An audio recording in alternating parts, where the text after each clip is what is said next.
I was born in New Jersey, which is nationally known mostly for Guido jokes and the mafia.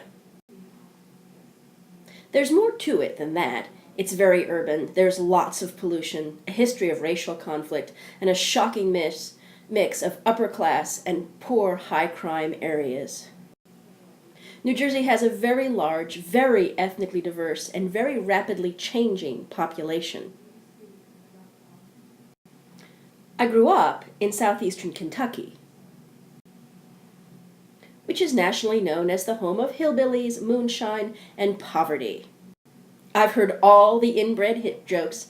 Everybody in the country makes them. I live in Oklahoma now.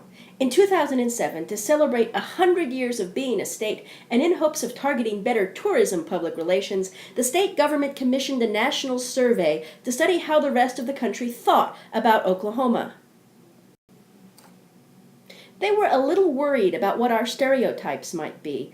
Although people have mostly forgotten it by now, for most of the 20th century, being an Okie was heavily stigmatized, especially on the West Coast.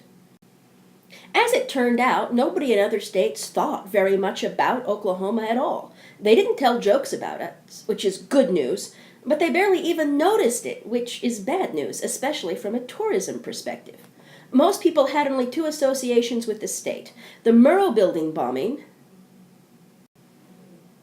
and that musical. Ironically, Rodgers and Hammerstein were originally going to make their musical about Kansas, but Kansas isn't very melodic and doesn't sing well, so they moved it south.